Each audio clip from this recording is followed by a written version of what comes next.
దాడుల విషయంలో లెబనాన్ కు షాక్ ఇచ్చారు ఇజ్రాయెల్ ప్రధాని బెంజమిన్ నెతన్యాహు. కాల్పుల విరమణ లెబనాన్ కు వర్తించదని తేల్చి చెప్పారు ఆయన. సీజ్ ఫైర్ కు సంబంధించి డొనాల్డ్ ట్రంప్ నిర్ణయానికి మద్దతిస్తామంటూ నెతన్యాహు కార్యాలయం ప్రకటనను రిలీజ్ చేసింది. అయితే లెబనాన్ విషయంలో మాత్రం పాకిస్తాన్ ప్రధాని షెహబాజ్ షరీఫ్ ప్రకటన మాత్రం ఇందుకు భిన్నంగా ఉంది.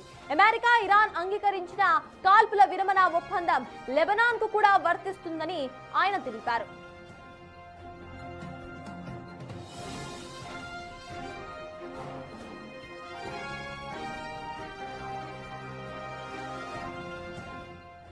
హర్మూజ్ జలసంధిని ఇరాన్ తిరిగి తెరవటం, 2 వారాల కాల్పుల విరమణకు సంబంధించి ట్రంప్ నిర్ణయానికి మద్దతిస్తున్నట్లుగా నెతన్యాహు ప్రకటించారు. దీంతో పాటు ఇరాన్ అణుక్షిపణి, ఉగ్రవాదం నుంచి ప్రపంచానికి ముప్పు కలగకుండా అమెరికా చేస్తున్న ప్రయత్నాలను సమర్థిస్తున్నట్లుగా తెలిపారు. ఇరాన్తో జరిగే చర్చల్లో ఇజ్రాయెల్, దాని మిత్ర దేశాలకు నష్టం కలగకుండా చూస్తామని అగ్రరాజ్యం తమకు హామీ ఇచ్చినట్లుగా నెతన్యాహు ప్రకటించారు.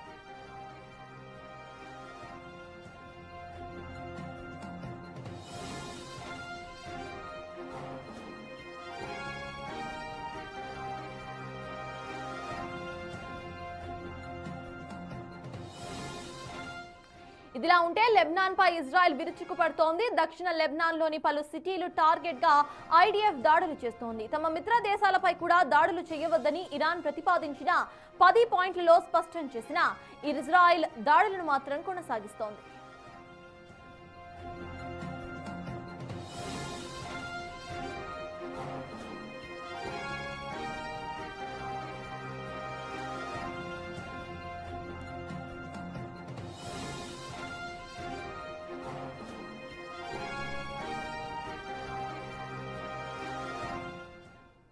ఫిబ్రవరి 28న Iran supreme leader Ayatollah Ali Khamenei మరణంతో మొదలైన భీకర యుద్ధం పశ్చిమాసియాను రావణ కాష్టంలా మార్చింది. 40 రోజుల పాటు కొనసాగిన రక్తపాతం ఇప్పుడు శాంతి ముంగిట నిలిచింది. అమెరికా ప్రతిపాదించిన 15 అంశాల ప్రణాళికకు ప్రతిగా ఇరాన్ తన 10 సూత్రాల ప్రతిపాదనను దౌత్య చర్చల ప్రతిపాదిగా ప్రకటించింది. ఈ క్రమంలో ఇస్లామాబాద్ వేదికగా శుక్రవారం జరగబోతున్న భేటీపై ఇప్పుడు ప్రపంచ దేశాల దృష్టి కనిపిస్తోంది.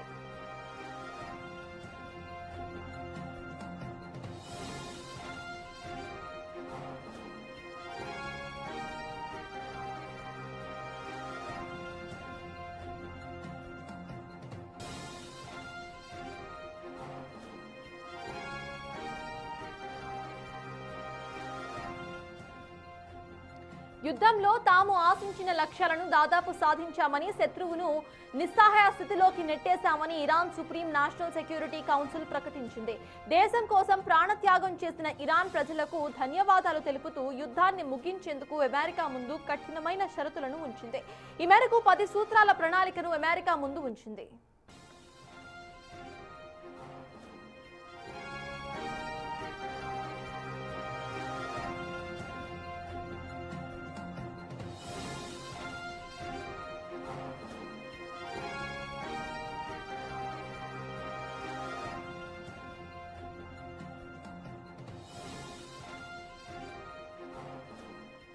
శాశ్వత కాల్పుల విరమణ కోసం ఇరాన్ సిద్ధం చేసిన ఈ 10 అంశాలను పరిశీలిస్తే అందులో హర్మూజ్ జలసంధిపై ఆధిపత్యం అత్యంత కీలకమైనది. ఇరాన్ సాయుధ దళాల సమన్వయంతోనే హర్మూజ్ నుంచి నౌకల రాకపోకలు సాగాలని, ఇక్కడ ఇరాన్ ఆధిపత్యాన్ని గుర్తించేలా సురక్షిత రవాణా ప్రోటోకాల్ను రూపొందించాలని ఆ దేశం ప్రతిపాదించింది. పశ్చిమాసియాలోని అన్ని బేసులు, స్థావరాల నుండి అమెరికా సైన్యాన్ని వెనక్కి తీసుకోవటం, హెజ్బొల్లా, హమాస్ తదితర యాక్సెస్ ఆఫ్ రెసిస్టెన్స్ విభాగాలపై జరుగుతున్న యుద్ధాన్ని పూర్తిగా నిలిపివేయటం, ఇరాన్ పై ఉన్న ఆంక్షలు, ఐక్యరాజ్య సమితి భద్రతా మండలి తీర్మానాలను తక్షణమే రద్దు చేయాలని ఇరాన్ ప్రతిపాదించింది.